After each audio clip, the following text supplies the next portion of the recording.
Yes, sir. That's not just for PubMed, is it? You can use it for Any art, yeah. So even if you go to, like, directly to the journal's website, you can find their DOI number, or if they have like a PubMed ID or something like that, it will link in. And actually, what's nice is if you go to a site that has like if it's like freely available and they have the PDF like already linked on there, it will actually suck in a copy of the PDF as well. So it's like pretty easy to access from that standpoint. If you guys have not actually used the Nova library digital resources for like journal searching, it is very, very good. I've been, affiliated with several different universities, and some of them are very bad. And it's nothing worse than trying to find an article that's going to like make or break your project, and you can't get access to it. Right? It's terrible, but Nova's pretty good. Their library is very has a wide breadth of access to things, and so it can be very useful for your projects. I guess you guys aren't as nerdy about research as I am, but whatever, it's fine. It's okay. Anywho, any questions from the first half? All right, so we're going to talk about GI stuff, so hopefully you saved your appetite for right now, right? Just kidding. Okay. Or perhaps something you guys experienced right before these Monday farm tests, maybe a little bit of GERD. What is GERD? Acid reflux, right? These symptoms associated with the reflux of acid in the stomach up into the esophagus, right? Now, you guys have covered this already in GI, correct? You guys all finished up with GI? Okay, good. So this will be a lot of review from this standpoint. I'm not going to go super in depth on the pathophys necessarily, but again, the major problem is we're having acid production that's occurring. It is getting past the lower esophageal sphincter somehow, usually due to kind of low tone or due to, we'll see there's a lot of medications that are associated with this, but basically we're having damage being done to the esophagus. What are kind of the problems you see with that? You can have Barrett's esophagitis that can happen there. What else? Pain. Stricture potentially, not as common, but it certainly could be a risk. Maybe adhesion. What's kind of a long-term? Yeah, which can lead to cancer. As a cancer, right? Ulcers can also happen as well. Like so, lots of different things you can see associated with this, and we like to deal with these symptoms. Again, it's very uncomfortable for the patient, and so this will be another thing we're going to focus on, especially because from the non-pharmacologic standpoint. Anyway, so we can see there's lots of different features that can affect this. Things like, transient lower esophageal sphincter relaxations. We'll look at some medications that can influence that, but certainly different anatomical features. Things like gastric emptying. So if you have impaired gastric emptying, especially in what type of patients might have that? Yeah, diabetics, because they get, what do we call that? They throw up and it looks like the food hasn't been digested at all. Yeah, gastroparesis, right? So they have impaired gastric emptying due to some of the neuropathic damage that happens with diabetics. They can have GERD related to that. Sometimes it depends on the composition of the reflux that's coming up. So the more acidic it is, the more damaging it can be. Because the stomach's pretty good generally about having a nice protective barrier to it, but the esophagus is not expecting to get hit with all that acid, and so it's not as going to be as well protected, especially the higher up in the esophagus you go, right? So looking at kind of what's happening here, and we've covered this similarly in physiology, if we think back many moons ago, correct? Something similar. So we're looking at some of the different kind of chemical mediators that are going to be influencing gastric acid production in the cell. So we certainly have these paracrine cells, which we'll look at in just a second here, but the parietal cells are going to be important because parietal cells produce where we produce the acid, right? So again, we have these very important pumps here. They're going to be spitting out hydrogen ions. These are going to be our, what's another name for this pump? Sending out protons as a proton pump. Absolutely, it's a proton pump. That's important because we have proton pump inhibitors, right? It's not a proton pack. It's a different thing for catching ghosts, right? Anyway, so some different things that will influence this are going to be things like histamine are going to be really important. Notice here these are H2 receptors. These are not H1 because we saw H1 being important for antihistamines, like our first generation antihistamines, used a lot for allergies and things. These are H2 receptors. So we'll look at some drugs that affect that.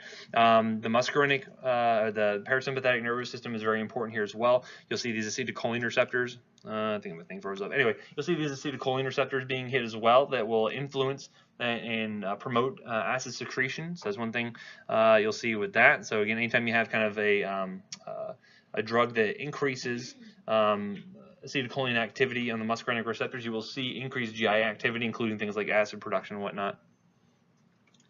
Prostaglandins are really important here as well. We'll see that prostaglandins typically have a inhibitory effect here, right? Because prostaglandins will inhibit the proton pump. Alternatively, what else will it do in the stomach?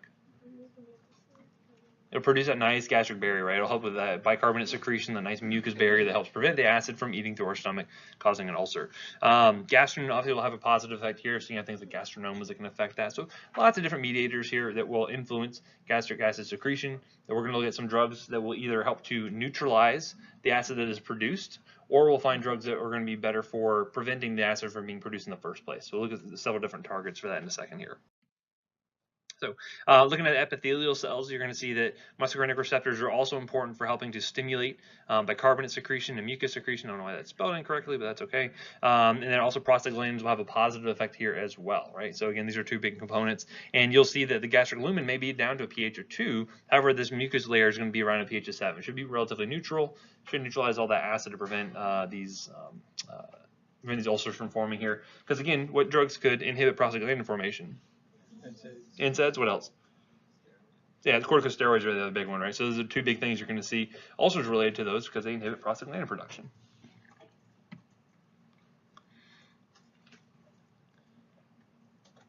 Let me get rid of all these pictures for next year. Every time.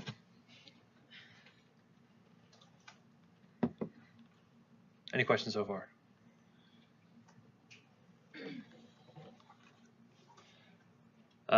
Random joke in the meantime while I wait. Did you hear about the dolphin who lost his job? He had no more porpoise in life. Anyway, okay. So some risk factors. So again, these are things, some of these are modifiable, some of these are non-modifiable, but certainly obesity does not help with this. Do you have any kind of delayed gastric emptying? So diabetics tend to be at risk for this. Certainly pregnancy, a lot of extra pressure there in the abdominal cavity. You can definitely see some increased reflux rate associated with that. Certainly recumbency, so again, obviously elevating your head, things like that can help with this. And then certainly from the behavioral standpoint, smoking, alcohol use, all this can make this worse. We'll see some medications that can influence this as well. And primarily you're going to see that either the medications are inhibiting that gastric barrier, some of them are dealing with the esophageal tone, the lower esophageal sphincter tone. So we'll see some different targets for that in a second. And certainly eating certain foods, any foods in particular come to mind when you think of exacerbating GERD? Spicy foods, really acidic foods, things like that. Yeah, so those are big things to consider there. So foods like even like chocolate, peppermint, fried fatty foods can all do this. I'll never forget, this is not strictly related to GERD, but I remember this when I was on rotations, there's this lady who's, she was an overweight lady, but went for, she had Roux-en-Y done, right? Anyone know what that is? It's like a gastric bypass procedure where basically she had her stomach shrunk down to basically the size of, you know, an egg essentially, right? So that way she could end up losing weight very quickly. Very effective procedure. However, there are a lot of dietary restrictions placed on you because your stomach is now like very, very small, cannot accommodate a lot of food. And so I remember her, she had come back to work and she was working, and then it was, you know, break time in the little slide place they had there for people to eat their lunch. And I remember her going to this place, and this is in Placa, Florida. So anyone been to Placa, Florida before? It's pretty podunk, right? And so it's very, very southern. And there's a place called Jerry's Diner where basically they will serve you anything fried. Anything and everything. They will fry for you and then serve to you. And so one of their big things was chicken gizzards. Anyone know what a chicken gizzard is? It's basically the organ they use to grind up like the dirt and stuff they get from pecking at the ground to get their food. And so she was about to eat some fried gizzards. It's a very southern sort of thing. And I was like, isn't that the thing that the chickens use to grind their, like, shouldn't they be pretty rough sort of meat there? Like, I don't think your stomach can handle that. She's like, it'll be fine. And then an hour later was in the ER for extreme abdominal pain, having a lot of reflux. Yeah, it was bad news. So be very careful, especially with patients who have a lot of gastric procedures. They're done especially in these weight loss procedures. There's a whole host of different things that go into them. They have a lot of malnourishment issues that go along with that. They have issues absorbing like fat soluble vitamins, and there's some other problems which I'm not going to get into here. Just know they're kind of a special population. Anywho, so we mentioned spicy foods, very acidic foods, citrus, tomatoes, things like that. And then from the medication standpoint, so anticholinergics, why do you think that may worsen GERD symptoms for a patient? Yeah, slows down gastric emptying, right? So again, if you're slowing down the effects of that muscarinic receptors, acetylcholine, that will back things up essentially. So that is one thing you can see there. Narcotics, we've already mentioned, those opioid receptors are going to help slow down the GI tract. What do you think calcium channel blockers? slows down motility, because remember, those same calcium channels that are on our blood vessels are going to be on that smooth muscle of the GI tract as well. So that can, and we saw constipation was a common side effect for a lot of our calcium channel blockers. That kind of makes sense. So it kind of goes in similar for the nitrates, which are relaxing that smooth muscle. Some of the things, bisphosphonates, we kind of mentioned in the osteoporosis section. Those are kind of notorious for causing a lot of GI upset, especially they can cause a lot of esophageal adhesions and erosions that can happen, which is why, how should you take those meds? Full glass of water, upright, right? Because again, you don't want that to get stuck in their esophagus there. You can see this as well, like certain salts, like potassium salts, iron salts. These are all things that could be potential triggers for a patient with GERD symptoms. So our goal here, we want to obviously alleviate or reduce their symptoms if we can, and try to reduce the number of episodes. If there's any damage that's been done, we can try to give the patient time to heal by dealing with some of these issues, and then obviously prevent any kind of long-term complications like cancer risks and Barrett's esophagitis and all these other things like to prevent in the long term if we can. So obviously focus on lifestyle modifications, but is every patient going to adhere to these? Nope. If they like their spicy curry, they're going to go back for their spicy curry. Or if they feel like, that third plate at the Chinese restaurant was, or the buffet was a good option, they're probably going to think that again in the future. Not that I would know anything about that, but look at the pharmacologic therapy. A lot of patients will utilize these. A lot of these are available over the counter. So a lot of self-medication happens here. So it's important to look at some examples of where that may go awry for some patients. And then obviously there's some interventional therapies. We do a lot of these surgeries in pediatric patients have maybe some sort of anatomical issue relating to a lot of these, a lot of the reflux. So you'll see that quite frequently in pediatrics. But we'll focus on the pharm stuff for now. So obviously weight loss can be a big thing to help with this, elevating the head of the bed, all of these different things, dietary modification, limiting alcohol, limiting smoking, these can all be very, very useful. Now, we're going to focus on our options here from the pharm standpoint. So we'll talk about antacids first, which, what do you think these are going to do? They're going to neutralize our acids, absolutely. They're antagonistic to acids. We'll have our H2 receptor antagonists. We'll talk about our proton pump inhibitors, and then we'll talk about a few kind of miscellaneous agents, things like prokinetics, which, what do you think prokinetics are going to do? Increase that GI propulsion, and then we'll talk about some mucosal protectants as well. So these are kind of our main options for treating GERD symptoms. So the basis for therapy here, we can either neutralize the excess acids being produced. As you might imagine, this is where antacids are going to be particularly useful here. We can try to reduce the gastric acid secretion. So I have a couple options for that, and then try to enhance that mucus defense. So if we can, we'll have different drugs that work on different aspects of this. Sometimes you may need multiple planes of attack here. Sometimes one is going to be fine for your patient. So again, it depends on what's the chronicity of their problem, how frequently are their episodes. If it's only related to a single type of food, they can get away with just taking one kind of drug as needed, versus if it's kind of a chronic problem, they need to take some of these medications chronically. So again, kind of figure out based on patient specifics how you should treat this based on the drugs we have here. So looking at neutralizing the excess acids is where antacids are going to come into play. We're going to find that there's some differences, and more often than not, you're deciding which antacid to use based on when a patient shouldn't receive it, based on concomitant disease states and things like that. But some of them will have different levels of palatability. Some will have different kind of neutralizing ability. But again, in general, as long as you're correcting for dose, most of them should be pretty much equally efficacious. Anyone know any antacids off the top of their head? Tums, which is? Calcium carbonate, perfect. Any other ones? We're about to find out, so we'll see them.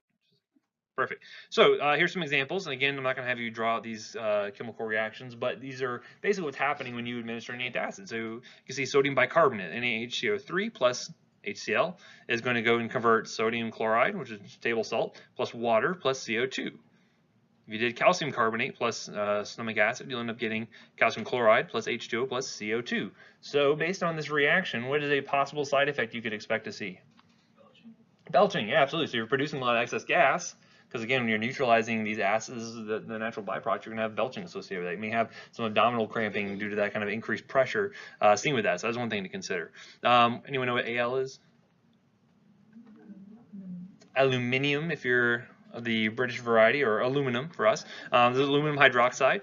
Gets converted to aluminum chloride plus water, so when may be less likely to cause a lot of carbon dioxide production there. And then we have magnesium hydroxide, and so we're going to see some of these are sometimes used in combination. Some of these are more likely to cause constipation. Some of them are more likely to cause diarrhea. Sometimes by mixing the two, you can counteract those effects. So we'll look at those specifics here in just a second. This is really more just to illustrate kind of what's happening chemically, rather than having you guys actually be able to draw this out or be able to regurgitate that in a test. So first one, baking soda, sodium bicarbonate. This is going to be very quickly a neutralizing acid. However, you may not like that big sodium load for the patient. Who might not want a whole lot of sodium in excess in their diet? Hypertension patients are a big one. Who else? CHF, right? Because more salt means what? More water retention, right? So these are patients you need to consider. Think about patients who are pregnant, right? They may not want to have a lot of extra salt retention because they may be more likely to get preeclampsia, things like that. So you have to be careful with that. It produces a lot of gas associated with it, that CO2, so belching, abdominal pressure, and it may be uncomfortable for the patient. The other problem you see with these antacids is that as I neutralize the stomach acid or the acid in the stomach, what is the stomach's response to that? I want us to make more acid, right? Because again, this is a feedback loop. Because again, normally low pHs will actually turn off as gastrin production will turn off acid production as parietal cells. So having a high pH, neutralizing that pH is something close to neutral, you're going to try to produce more gastrin. You're going to start to produce more stomach acid in response to that. So there is a limitation to how effective these drugs are going to be, and these are better for just kind of acute use. If I'm having spicy curry or something, or spicy Thai food, if I go and have that, I'm going to get GERD. Guess what? I can take an antacid with it and it'll be fine, right? This is not going to be good for kind of chronic long-term maintenance of these conditions because of this kind of feedback loop that's going to be increasing gastrin production. Make sense? Okay. We also have calcium carbonate, or Tums. Who might not do well with a lot of extra calcium? So patients may have a history like nephrolithiasis, maybe one. So like have a history of kidney stones, you may want to avoid extra calcium for them. Patients who have kidney disease, who maybe have issues where one of the things we'll get into in the nephro section is you'll find that calcium and phosphate really like to bind together and precipitate. So you got to be careful in those renal patients because they cannot handle their calcium quite so well as they used to. They have kind of a complex problem with calcium and phosphate, but we'll talk about that later. Think about patients who may not be a good candidate for some of these antacids, because that's a good way to decide which one you want to use. And again, sodium bicarbonate, you can buy that over the counter. You can get calcium carbonate over the counter, no problem. These are things patients have access to and you need to ask about.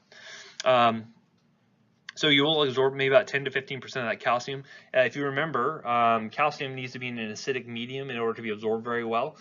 So this is one of those things where actually giving antacid therapy may actually inhibit calcium absorption unless it happens to be calcium based. That's one way to maybe get around that. But this will also increase the pH in the kidneys, which will predispose them to precipitating out things like kidney stones. Be careful with that. And again, that redundant acid secretion is going to be a thing consistent with all of these antacids here. And calcium is also more likely to cause constipation. So this is good to note. Calcium-containing products are going to be constipating in general. Okay. So again, if you have a patient who has chronic constipation, maybe due to opioids, Tums maybe not a good option for them, right? Because that can just kind of compound their issues. Next, we have aluminum hydroxide, which is Amphagel. This one is actually good at, aluminum is really good for binding up phosphate. So like I mentioned, for those nephro patients, they also have an issue where they have high phosphate levels. And anyone know what type of food has a lot of phosphate in it? Like soda does. Meats actually have a lot of phosphate associated with them well, because again, how do your muscles contract? ATP, right? And that's 3 phosphates right there, right? So the meat has a lot of phosphate in it, and so that's one thing where you can actually give some of these phosphate binders, and so aluminum is a one you may use occasionally for nephro patients. But if anything, this is nice because actually it has some cytoprotective effects on the mucosa, so it can help to kind of prevent some of those kind of damaging effects from the acid. But this is another one that will cause constipation. So again, calcium carbonate, aluminum hydroxide can cause constipation. Think about that. And we've also seen that it will chelate other drugs. And we mentioned chelation is what? you're binding up other drugs. So in general, and we see this with calcium as well, we see this with iron, you need to separate these antacids out from other drug medication, drug administration, because you will see some binding that happens there. It will limit effective things like thyroid medications, fluoroquinolones, tetracyclines. These are things you need to consider separating out by a few hours, because you will see some binding that happens there. And in some patients, it could worsen appendicitis, so you would want to avoid it in those patients. Not really sure the mechanism for that, but it is a recommendation. All right, next we have magnesium hydroxide, or milk of magnesia. Anyone ever taken milk of magnesia? You don't have to admit it, but anyone know what the effects are of taking milk of magnesia? They call it the green rocket. You take it when you're constipated because it'll make you run to the bathroom like a rocket, right? So we use it occasionally for some of our peds patients, but this one causes pretty significant diarrhea. Okay, and this will be important. We're looking at a combination of antacids we'll use here in a second. It's a very common one, but magnesium hydroxide is very good at causing diarrhea. So maybe useful if patients have history of constipation potentially. And so this is another one you want to be careful of patients who have like renal failure, because again, they may be holding on to too much magnesium, so you don't want to get them hypermagnesiemic. And also they have intestinal obstruction, because you're going to be kind of blocking things up with that obstruction. You don't want to try to push more stuff through. It's not going to really work too well for those patients. So again, think magnesium, think diarrhea. Now, more commonly, what you're going to run into over the counter is going to be a combination of magnesium and aluminum hydroxide. So this is Mylanta and Maalox. So they're just different brand names for basically the same kind of combination of things. Basically, what you're going to find is that they help to counteract the GI motility, essentially. So they will have the magnesium, which is going to be more diarrhea-inducing, the aluminum, which is more constipation-inducing, and they kind of cancel each other out, right? It's kind of like the Reese's of drugs, essentially, right? You get peanut butter in your chocolate, and chocolate in your peanut butter, and you got Maalox, essentially, right? Which chocolate could cause GERD, so there you go. It's a bad analogy. Anywho, so typically liquids tend to be a little bit better in these cases. What do you think liquids might be better than tablets? Yeah, I mean, so they're already dissolved, and they're going to be a lot better in kind of coating the stomach and kind of help getting in all those nice little crevices and rugae and all that kind of stuff. So it's going to be a lot better for kind of very quick action than some of these tablets will, because they have to be dissolved and get into solution first. So because patients may have kind of worse conditions than just simple GERD, it's very important to make sure they know when to kind of limit their self-treatment. Usually we recommend like no more than 2 weeks of self-treatment before they come in and get evaluated, because if they have some other kind of more serious condition, they need to get that checked out. Patients who will come in with really kind of serious GI complications, and they've been treating themselves with Tums or treating themselves with whatever, kind of for months, that can be problematic. So you want to catch this stuff sooner than later. And so generally these are going to be preferred in pregnancy. We've talked about that before, but avoid the salt-containing bicarb, mainly because of the hypertension risk seen with them. And then watch out for drug interactions. The chelation can happen there. I mentioned tetracyclines, iron, fluoroquinolones. These are big ones to consider. Thyroid medication is another big one to watch out for. Okay, another one, alginic acid. Anyone know where we get alginic acid from? It's from seaweed. So for whatever reason, alginic acid comes from seaweed. That's where you got it. And so this is actually going to react with sodium bicarbonate and saliva, and actually performs this kind of nice viscous solution. It's very kind of cytoprotective. It will kind of coat the stomach, and will help to prevent some of the acid from kind of interacting with that tissue there. Some people consider it maybe questionable efficacy, but usually see it in combination with like an antacid like sodium bicarb. So you normally see like Gaviscon, maybe a combination of a few different antacids plus alginic acid. So you'll see this used occasionally, but another over-the-counter product you may find your patients using. Okay, so benefits of antacids: they tend to be very rapid in relief of their symptoms, tend to be pretty cheap for the most part, because they're just salts basically, and they're available over the counter. Very good for breakthrough GERD symptoms. So again, imagine similar to chronic pain problems, you have kind of baseline pain and breakthrough pain. Similar here, you can have kind of baseline GERD symptoms and then kind of breakthrough, especially like food and stress triggers and things like that. These are good for kind of breakthrough. Short acting, not going to be good for chronic maintenance of these GERD symptoms. Okay, not good for healing damaged mucosal tissue due to excess acid exposure. Right. They usually are going to require pretty frequent dosing, because again, once that salt gets neutralized, it's done. Right. It's not going to continue to be effective after that. And then obviously watch out for the constipation, diarrhea effects, and then the potential for drug interactions. Okay. Any questions on the antacids? Okay. So next we'll look at how we can reduce gastric acid secretion. So based on what we've seen so far, anyone have an idea how we can do that? Yeah, so we can maybe inactivate our proton pump. Maybe that'd be one way to do it. That's a pretty potent way to do it. Anything else? Yeah, so maybe we can block histamine, work on those H2 receptors. Would be another big. Those are two of the big ways we're going to see with the medications here to reduce the gastric acid secretion. Now, as far as like healing damaged mucosal tissue, which one do you think is going to be better for this? Things that reduce gastric acid production or the antacids? Things that just neutralize acid has been produced. Yeah, these are going to be a lot better because again, we're basically shutting down acid production overall. This is going to be much better, long, sustained sort of effect, much better for healing that tissue. And that'll be better when we talk about ulcers in a little bit later. So looking at this, we'll have our H2 receptor antagonists. Basically, by blocking those H2 receptors, they will have blocking, just one means. Not all the means, right? You can still have acetylcholine affecting this. You'll still have gastrin affecting this. This is just one mean. So when you're looking at, say like a PPI versus an H2 blocker, which one's kind of more potent at decreasing acid production? The PPI, right? Because the bottleneck here is that proton pump, right? The histamine is just kind of one small player there. If you have a lot of gastrin being produced, you're not going to be able to block that with the H2 blocker. But if you can kind of hit it at the bottleneck there, at the proton pump, it's going to be much more potent. So in general, H2 blockers are pretty good. PPIs are going to be a little bit better, okay? And we'll look at more details on that in a second here. But basically blocking H2 receptors blocks the activity of histamine there and blocks acid production from that one particular stimulus. Also reduce pepsin secretion, and you see overall decreased volume of hydrogen ion concentrations in the secretions are actually made. So again, kind of multiple mechanisms that we're working through here. So you will find that they are all kind of structural analogs of histamine, which means they kind of look very similar to histamine, but are bulky enough that they actually prevent histamine from interacting with the receptor itself. And so the main ones you're going to see here include cimetidine, ranitidine, famotidine, and nizatidine. Those are the four big H2 blockers we're going to have available to us. Now, unlike the H1 blockers, we don't have like first and second generation. This is basically all we have from an H2 blocker standpoint. You guys remember which one I said never to use? Never to recommend? Probably said it somewhere. Cimetidine is going to be a big one. You're not ever going to recommend. Anyone know why? It's a CYP3A4 inhibitor. It's a big CYP3A4 inhibitor. We do not recommend use of cimetidine. At least I have never recommended it. We'll never recommend it. And again, it's available over the counter, so people have very easy access to it. Also will inhibit the protein called PGP, which is an efflux pump, and so that will affect levels as well. So if I inhibit CYP3A4, if I inhibit that efflux pump, which should be sending things back out into the GI tract, you're going to have levels of drugs that are affected rise pretty high, right, pretty rapidly, and you can see some very significant drug interactions from that. So think about your statins, think about verapamil, diltiazem, all those other 3A4, half the drugs that are out there can be affected by cimetidine. Don't really see that effect with ranitidine. Don't see it with any of the other ones. Again, ranitidine is probably the most common one we'll go with.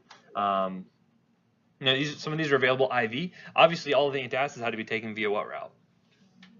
Had to be oral, right? Because again, they're trying to get to the stomach to actually neutralize the acid that's there. These can be given orally, where they can be absorbed eventually, or they can be given IV in a lot of cases. So like ranitidine, you'll see very commonly, famotidine. These are probably the two of the most common ones we'll see from like an IV standpoint. Again, I'm not going to ask you that specifically on a test, but just for your sakes, you'll kind of know whether the common ones you'll see being used from an IV standpoint.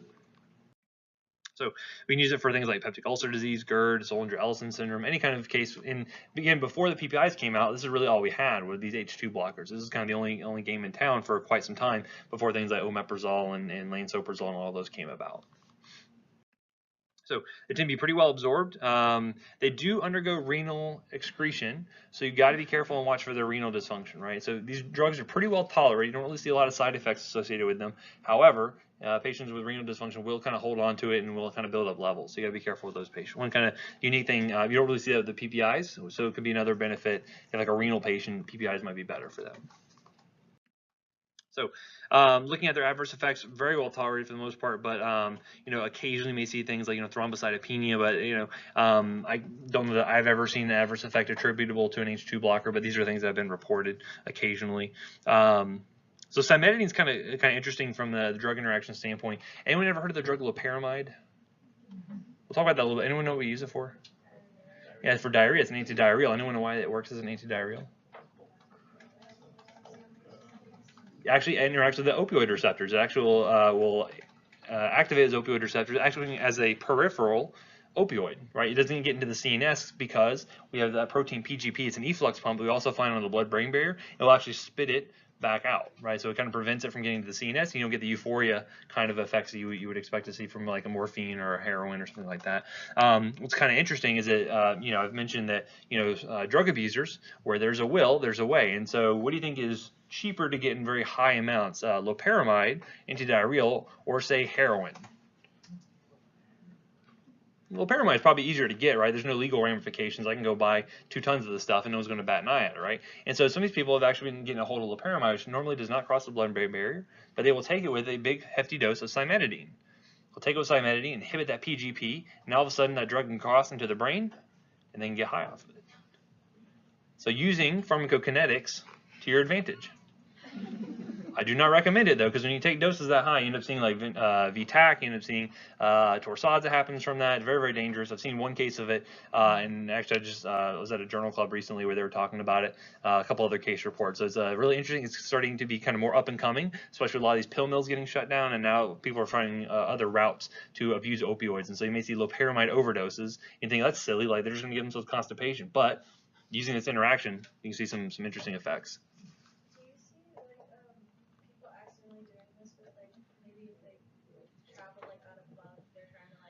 Mm-hmm.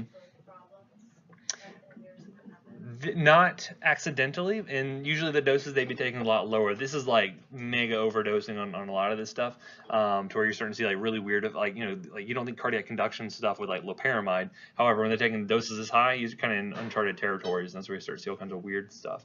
So unlikely to occur in normal dosing. However, who knows? Could be somebody is particularly sensitive to that. Hard to say. Yeah. Good question. Anywho, so again, don't use cimetidine. Unless you're trying to get high on loperamide, in which case you probably have other problems going on, in which I'd recommend you probably go see someone about that. So, all right. So it's pretty effective in most patients. Around 60% of patients should get some benefit out of receiving an H2 receptor antagonist. Tends to be more effective, especially for long-term maintenance, than you would see with like the antacids or alginic acid or anything like that. These are typically pretty cheap for the most part, a little more expensive than your than your antacids. They're also cheaper in general than your PPIs. And the other benefit for a while is that these were available over the counter versus the PPIs, which for a long time were all name brand, were all prescription based. Nowadays, we know there's a few PPIs that are available over the counter, and so that makes it much more, the access to those meds are going to be much more readily available to your patients. But and also, these are safe in pregnancy. So if a patient was not responding well to an antacid, they could utilize this as a backup. There's no problem with that. Okay. The other thing with these is you'll see that you typically need to dose them somewhat frequently, maybe twice a day, maybe 3 times a day, depending on how severe a patient is. But do watch out for that renal function, especially in elderly patients. They tend to hold on to these a little bit more. You may need to dose that less frequently. Now, the question is, think about how quick these drugs are going to work. I mentioned antacids. They work pretty much immediately, right? As soon as they interact with the acid, neutralize it, you're done, right? These take a little bit longer to work, right? So if I said, someone knows they're going to have GERD symptoms, they're about to go have like a spicy, trigger food for them. If they're taking antacids, I'd say, well, take it along with the food, you're fine. However, for something like this, where you're looking at histamine production influencing acid production, or histamine release affecting acid production, I'd probably want to give these beforehand. You want to pre-medicate. Give it, half an hour beforehand to try to let the drug start to kick in, and then they can be exposed to the trigger food and hopefully block that histamine effect, right? So you need to not necessarily take it with the food, but you can still use it on an as-needed basis, right? You can still use it as needed if you know you're going to be exposed to something or a particular event or something that's going to trigger this. You can only take it as needed. So it can be one benefit with that. Next is the proton pump inhibitors, and I mentioned these are working specifically right at that proton pump, inhibiting it to prevent acid production, preventing the protons from getting spit out. And these typically are going to be very effective. However, they're not going to be as good on an as-needed basis as you see with our H2 blockers. And the reason for that is because they're going to be irreversible inhibitors of the proton pumps. So basically, once they bind to it, it's going to be an irreversible inhibitor, very similar to what we saw with aspirin affecting cyclooxygenase in the platelets. So when it does that, you have to produce new pumps in order for it to become effective again. However, you need to give it for a few days before it really kind of affects all of the pumps and are affecting new pumps as they start to get produced, right? So this is why you need to, you will see probably the slowest onset of effects compared to your antacids compared to H2 blockers. But once they're taken, you have pretty much a 95% inhibition after about a week of therapy. So very, very potent agents in decreasing gastric acid production, right? So very, very good at what they do. So the agents we have here, we have esomeprazole, we have omeprazole, so you know the relationship between these two. Esomeprazole is the enantiomer, right, of omeprazole, right? So again, if I had someone who's taking 40 milligrams of omeprazole, what would be the equivalent dose of esomeprazole? 20, absolutely right. And so again, we do this conversion all the time because typically omeprazole is a lot cheaper. And so if a patient comes in on Nexium, we will convert them over and just double the dose essentially, and they'll be at the same therapeutic effect.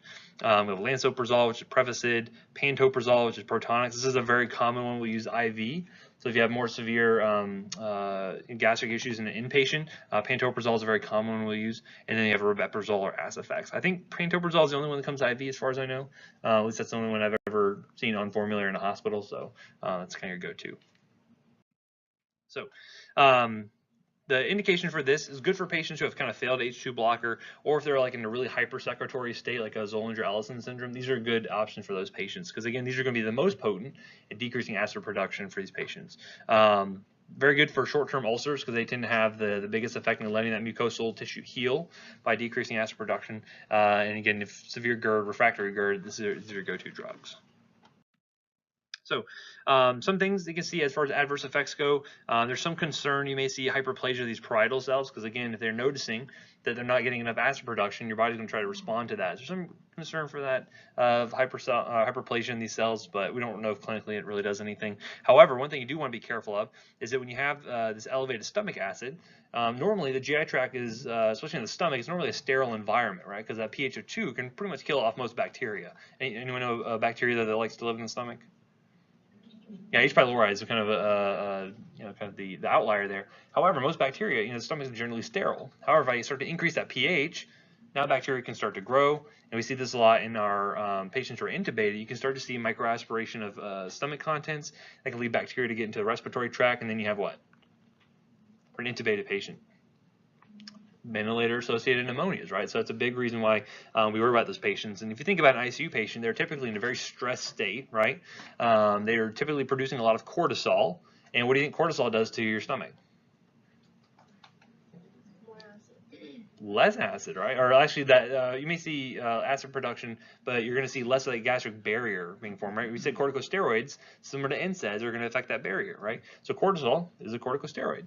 So cortisol, those patients that get chronically stressed, and they're going to see that stomach ulcer is going to be a big risk. And so when you're thinking about ICU patients who are laid up for a long period of time, you think about prophylaxis, you think about DVT prophylaxis, and you think about stress ulcer prophylaxis. Okay, these are two big things. If you don't have that on your patients and they develop one of those conditions, guess what? Insurance isn't going to pay for it, right? So this is a really big deal, and that's why they make sure for those ICU patients you're checking them every single day. You need to be on some form of stress ulcer prophylaxis, especially if they're on steroids, and on some form of DVT prophylaxis. Anywho, so you worry about bacterial infections due to that. You can also end up seeing decreased calcium absorption over the long term for patients who are on this stuff for months and years, and we worry about that with like osteoporosis, right? Because calcium needs an acidic medium in order for it to be absorbed very well. So that's one thing to consider there.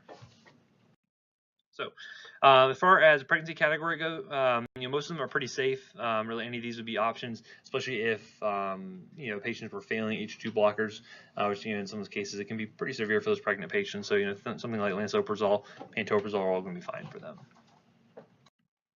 So it's really important. You want to administer these 30 minutes before a meal, because mainly you're going to see that the PPIs are going to work best on actively pumping proton pumps. When are your proton pumps most active? When you're about to eat, right? Because again, you get that CNS stimulation. I'm about to eat a juicy hamburger. My whole, the enteric nervous system starts to wake up and says, "Hey, hamburger's coming. Let's start producing some acid."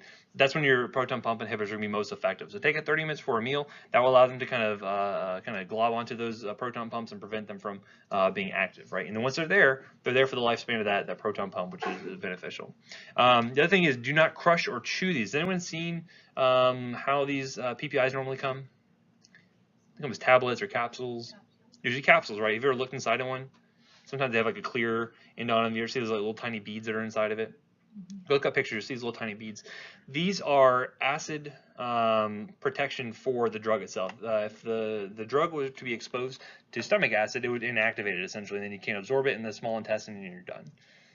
However, if I coat it with this coating that is going to be acid resistant, it will be able to break out of the capsule, it will go through the stomach contents, and when it gets into the small intestine, pH normally does what?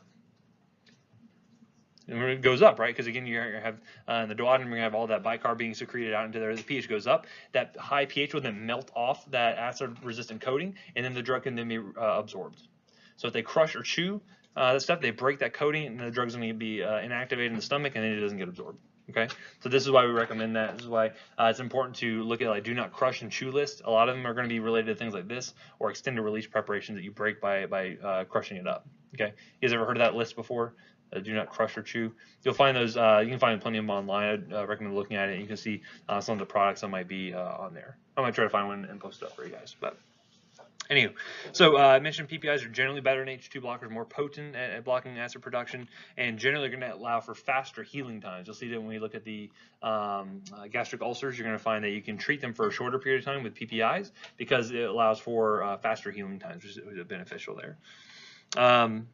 As far as metabolism goes, these are going to be usually substrates for CYP3A4. They don't inhibit it by any means, but other drugs could come along and do that. Things like ketoconazole could affect it. But generally these are devoid of a lot of drug interactions.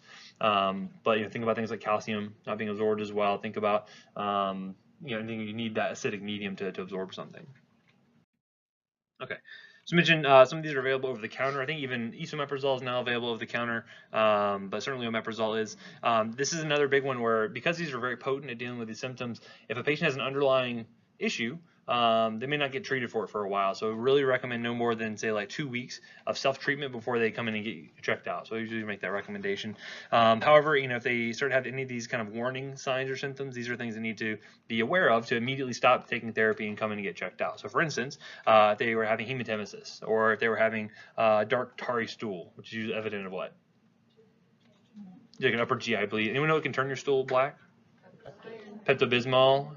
Iron is the other big one, right? So those are things where, again, warn your patients you're changing the color of their stool because they need to know about that. And of course, anything like, if they're having really severe kind of long-standing heartburn, if they're having nocturnal heartburn, like dizziness, sweating, all these things are kind of warning signs that, hey, something else could be happening here. We need to get checked out for something more serious. Again, we'll still use these in pediatric patients. Most of the data is going to be for adults anyway, but again, you'll see these pretty frequently. And these are kind of things we would educate on, like, hey, if you're starting to experience any of this, you need to come in and get checked out immediately. Okay. Next, talk about gastrin inhibitors. Is kind of another means of kind of attacking acid production here. The only big drug we have that does this is going to be somatostatin, right? So we said somatostatin is kind of a natural blocker of gastrin. Anyone know an analog of somatostatin that we can administer? Octreotide, yeah, octreotide is interesting. It's got a few uses here, but this is good for things like gastrinomas because it can actually help to block the activity of the excess gas from being produced here. This is a parenteral product only, but basically we'll give this in cases of things. Or anyone know any other indications for octreotide? Yeah, esophageal varices can help with the bleeding that happens there. We actually will use this in sulfonylurea overdoses. When we get to endocrine, we'll talk about some drugs used for diabetes, and those are drugs that actually lower blood sugar. And if you take too much of that, you can get hypoglycemic, and this actually can prevent insulin release. Is this the same one that inhibits growth hormone? Yes, it'll feedback and inhibit growth hormone. This is not something you're going to see used chronically, typically, and so usually used for short courses. You don't really see a lot of interaction with growth hormone frequently, and it's parenteral only, so again, it's kind of relegated to like inpatient use. Yep. And sometimes severe diarrhea, this can actually help to slow down peristalsis as well, so you may see it being used for that indication additionally. But again, IV only, really more for emergency room inpatient sort of use. Okay, let's see. I have 4 minutes left. Let me go ahead and cut it here. Does anyone have any questions before we go?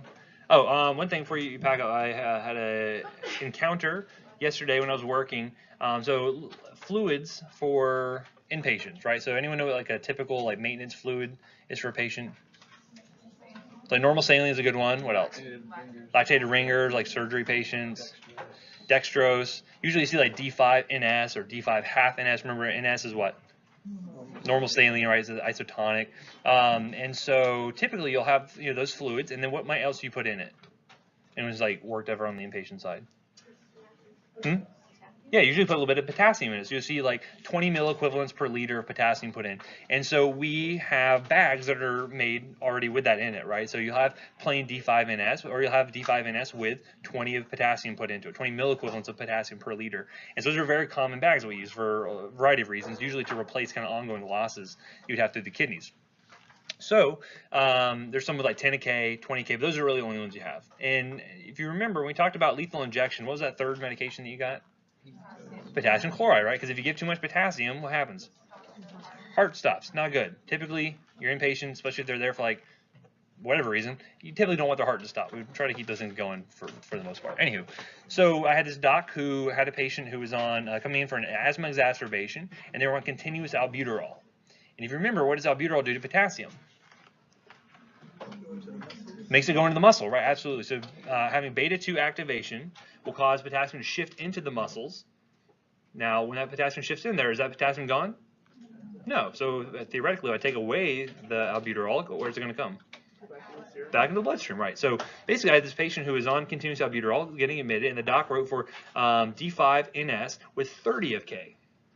Now, when it comes to 30 of K, you might think that's not such a big deal, just have a little bit more potassium. And I looked at their chart, and then sure enough, the K was 2.9. Anyone know like a normal K is? 3 to 4.5, you know, somewhere in that range. Every lab will be a little bit different, but somewhere like in the 3 to 4.5 range. So he was mildly hypokalemic, nothing scary, right? Nothing like in the 2 range or low 2s or anything like that. And so the problem is, though, is that if we're having to manually manipulate potassium, the concern is we could screw it up. We could put too much potassium into the bag, and that could potentially kill somebody, right? So that's why we always like to not mess with electrolytes if we don't need to, and why very frequently, if you're going to try to fix someone's electrolyte problem, you don't want to do it in their maintenance fluids, because they're supposed to get maintenance fluids all the time throughout the day. That's not the place to fix a problem, right? That's just maintenance, right? It's not curative. So I, call the doc. I'm like, you sure you really want this? And like, yeah, I'll take them off of that once they're off of the albuterol. I was like, okay, I didn't want to rock any boats, so I said, okay, I'll go ahead and let this through. We'll make it this time. But it's generally not good practice to go outside of those kind of norms. If you want to fix someone's potassium, you need to either give them oral potassium or give them what we call a K-rider. Anyone heard of that term before? Basically, it's an outside bag that contains, say, 20 or 40 milliequivalents of potassium, usually pretty dilute, that you can administer alongside their normal maintenance fluids. So in general, just the rule is, don't fix electrolyte problems with their maintenance fluids, and don't try to go outside of normal concentrations of things, because anytime we have to start manipulating that, there's risk for errors, right? And again, we like to think that we're all perfect, and you like to think your pharmacy department can do no wrong. Guess what? We're all human, right? We can all screw up and give someone too much potassium and kill somebody. Okay? Any questions on that? All right. If not, I will see you guys next time. Thank you.